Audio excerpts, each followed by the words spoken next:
I recently celebrated my 60th birthday. Time really flies, doesn't it? I remember thinking that half a century had passed since I was born, just the other day. My husband and I used to work for the same company. We got married after a workplace romance. That's a story from over 33 years ago. My husband is too proud of himself, and he has a stubborn side which he can't accept being inferior in any situation.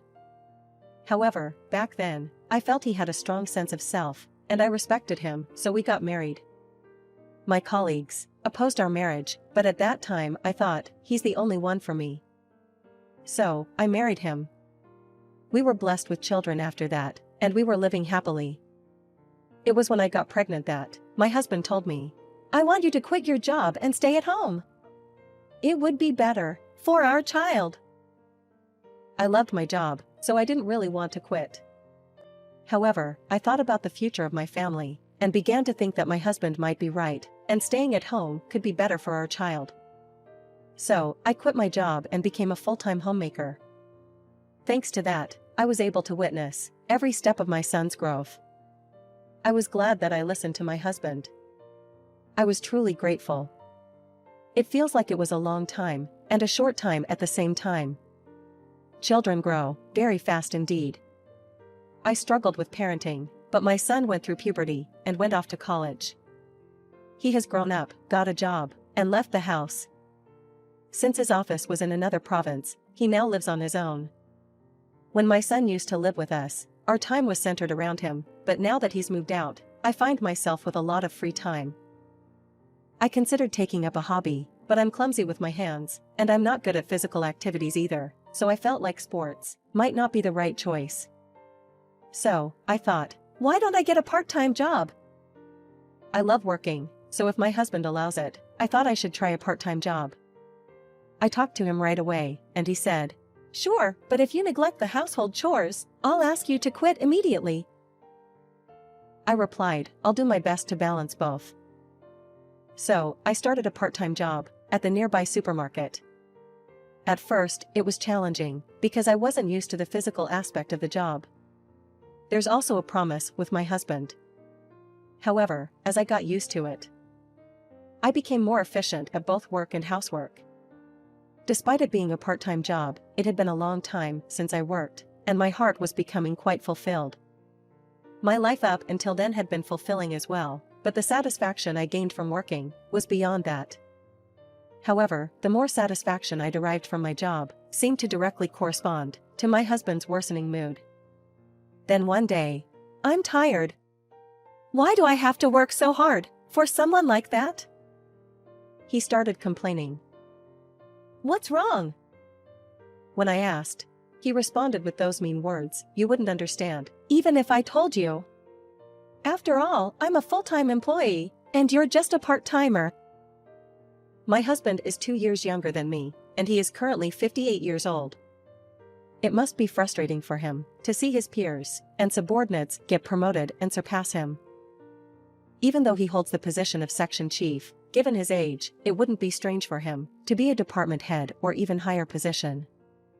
I'm pretty sure that the reason why he can't get promoted is because he is not good at his job, but he blamed it all on others.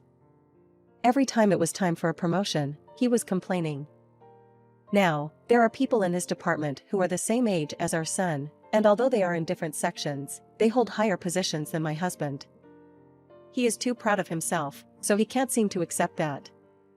I heard this from my former colleague, but people are calling him perpetual section chief. I think my husband is aware of that. "Young people these days only know how to make fun of others," he has complained before. I could only respond with, "Yeah, that's right, that's right." He must be jealous of his younger bosses, who work with a smile. I think that he also can't stand it when his subordinates are more energetic and seem to be having more fun than him. And perhaps my going to work with a smile as well contributed to his jealousy, which is worsening his mood. Nevertheless, I continue to improve my position at work, and genuinely enjoyed my time there. I even bragged about it to our son, who lives out of town. He could see that I was fulfilled and he took comfort in it. He knew that my husband was a bit domineering. Especially now that it was just the two of us in the house, he was concerned that I might be under stress. I'm so happy that he grew up to such a kind son, who always cares about me. One day, another part-timer suddenly took a day off, so I had to go to work when my husband was off. When I finished work and came home, he had a sulky expression on his face and said without trying to hide that he was in a bad mood. "Hey, didn't I tell you not to slack off on household chores?" "I'm sorry. I couldn't have lunch because of you." "How could you? There were instant noodles or something, right? You should have had those. You were supposed to make lunch for me. In a normal case, you would slip out during lunch break and cook something for me." Getting a bit irritated, I retorted, "That's not normal. I can't do that." Then, my husband replied as if he was looking down on part-timers.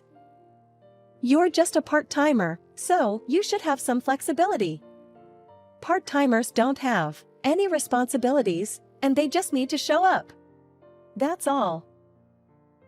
"Why do you say it like that?" I asked. "I'm a full-time employee with a title. My sense of responsibility is totally different. Your job is, well, more like child's play," he said mockingly. "That. Even if it's a part-time job, it still comes with responsibilities." I raised my voice. My husband sneered and said, "Have you forgotten something? If you don't do the housework to my satisfaction, you'll have to quit your part-time job." I couldn't argue when he brought this up. It was frustrating, but I toned it down and said, "I understand.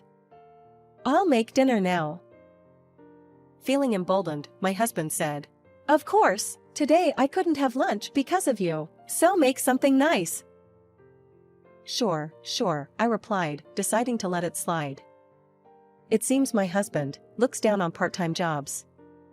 I couldn't stand him for that. Even though it was just a part-time job, I put in my best effort at my job. I had even taken on managerial tasks. I am in charge of creating schedules, and I couldn't leave the shift empty, so I went to work today. However, even if I tell my husband about it, he would just say that it's just a part-time job after all. He's looking down on me. Even though we're a married couple. The love towards my husband quickly cooled. Before we got married, my husband wasn't like this. But recently, he's been complaining all the time. And making condescending remarks about me. And every day, he's been getting more and more irritated. It's not pleasant to watch. One day, I received a message from a former colleague from the time when my husband and I worked at the same company. She asked if I could spare some time, so I decided to go for lunch with her on my day off from the part-time job. "Hey, how's your husband been at home lately?" "It's the same as always. I think I've mentioned it before, but he's got that domineering attitude, haha." "I see. You started a part-time job, right?" "Yes, I did because my son got a job and moved out." "But how do you know?" "Your husband has been making fun of your part-time job at work. He's been telling the juniors and colleagues that, even though you're just a part-timer, you act all high and mighty like it's a real job. He even said that you're a failure as a housewife, since you can't do housework properly. He thinks you're the kind of wife that should be dumped." I was taken aback. That alone would be bad enough, but he also said that because he married someone like you, he can't get promoted. What? I couldn't believe that my husband was saying such things at work. I was upset, and that night, I confronted him with the story I had heard from my former colleague. That's when my husband became enraged. He knocked everything off the table onto the floor, kicked the table and chairs, and started acting out. I was scared by that sight, and from then on, I began living every day in fear, trying not to upset him. I must have been under a lot of mental stress. While at work, I started getting headaches when standing, and found myself sitting more often. And then, I collapsed at work.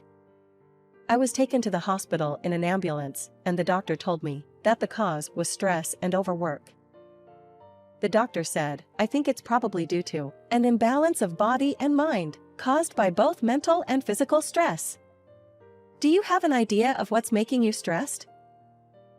Although I thought it was probably because of my husband, I only replied, maybe I was tired from working.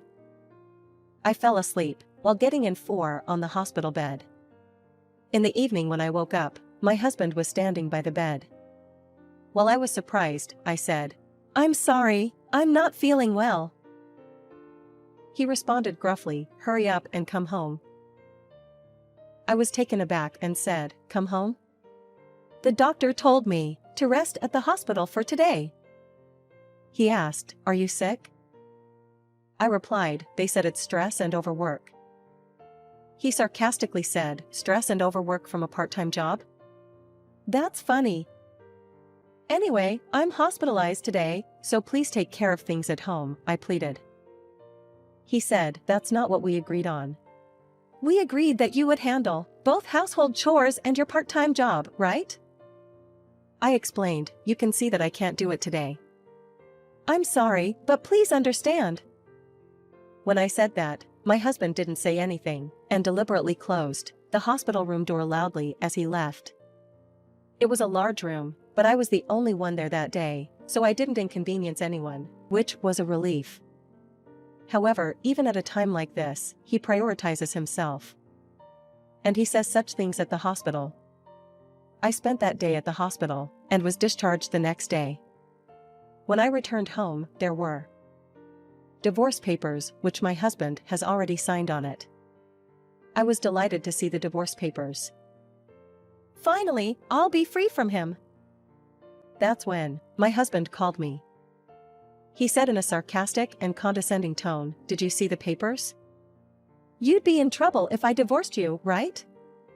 You have the audacity to talk back to me about getting stressed from just a part-time job when you are living off me. If you apologize and beg me, I might consider forgiving you this time. What will you do? I replied with joy, let's get a divorce. In a panic, my husband said, huh?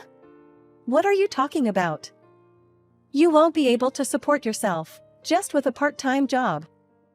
What can you do on your own? I replied, it's fine, you can keep making fun of the part-time job.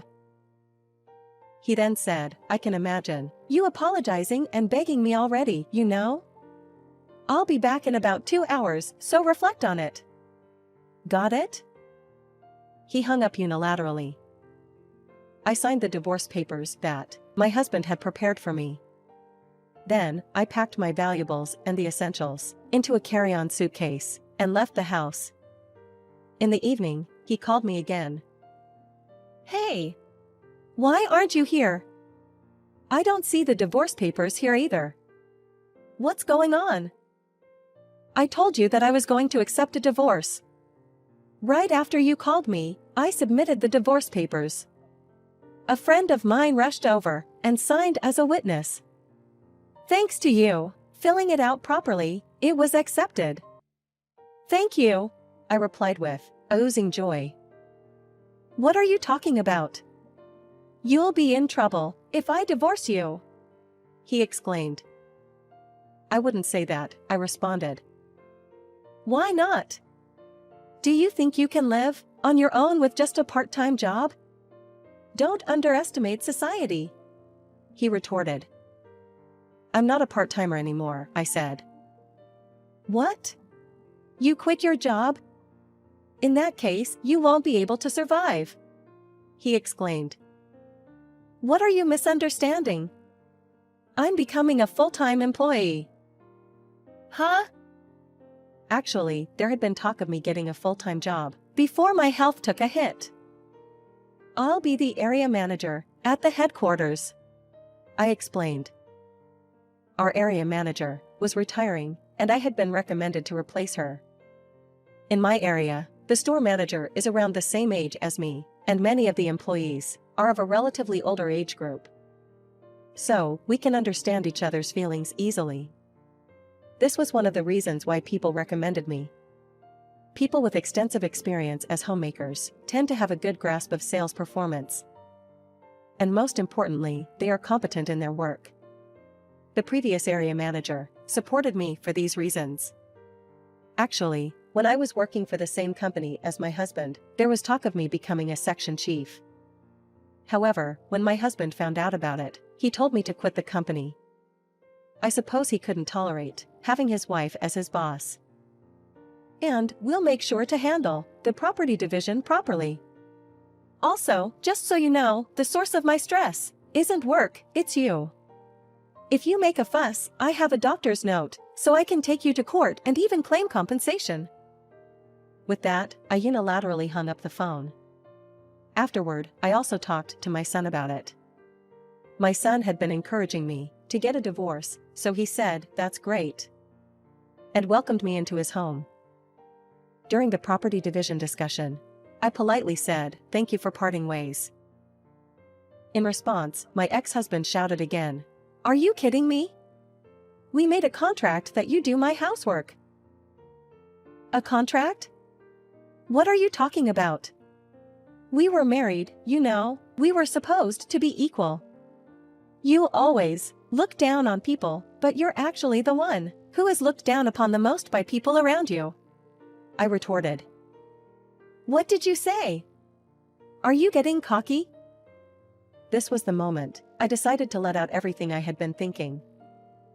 "I heard from people from your company, but they said you're really incapable at your job, and you are just a figurehead section chief. Your company probably gave you a section chief position because they thought they needed to give you some sort of position, given your age. You're a laughingstock, making disparaging remarks about all kinds of people, without regard for your own position. You're completely blind to your own actions.